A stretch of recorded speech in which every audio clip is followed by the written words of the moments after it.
Well, as you can see, the boys behind me are ready for some on-track action, so it's time to check out the top 32. Smokin' Scotty Gibbs was always going to have his work cut out for him after drawing Bo the Show Yates in the first battle of the top 32. After dislocating his shoulder in practice on Saturday, Gibbs was back and looking as good as he has all season in the short flow exhaust V8 powered 300 ZX.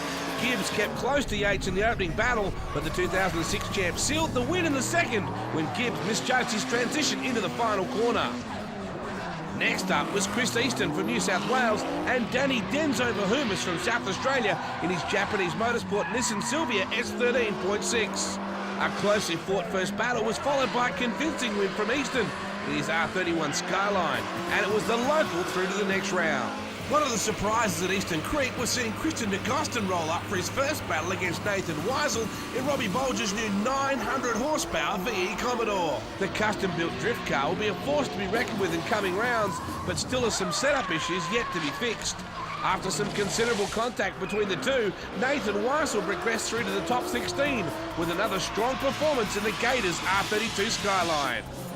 Wheelworks' Adam May was next up against West Aussie Adam Truella.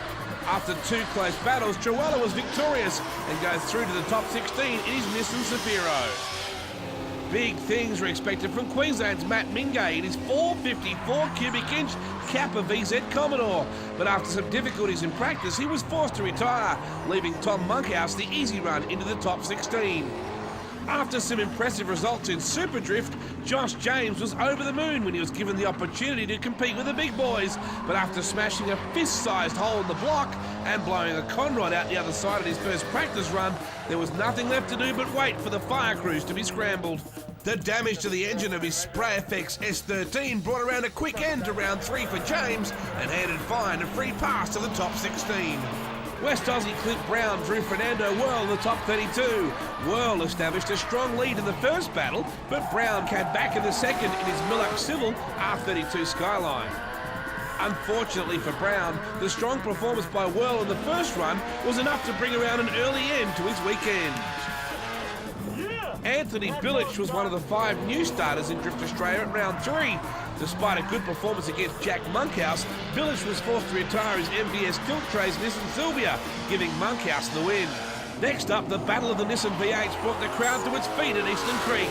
Both cars have had quite a lot of work done since the last round at Malala, but El Hooley is the standout over the GT AutoSound R34 Skyline, posting the highest score in the top 32 battles. Keith Rance took care of Queensland's Josh Young in the borrowed AE86. A points win in the second battle wasn't enough to help Young through to the top 16. The first battle between Queensland's Eugene Aronson and Victoria's Michael Truscott in the Phillips Performance Lighting S13 was closely fought, with each driver receiving the same scores from the judges. Aronson stepped it up in the second, though, to send the Truscott car packing. After some turbo trouble at Malala, the Drift Cat was looking to make amends at Eastern Creek.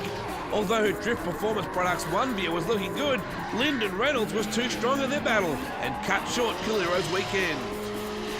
A split turbo oil feed line in James Ross's Type X 180SX during qualifying had the mechanics scrambling to get the car back on track for the top 32 battle with Robbie Bolger.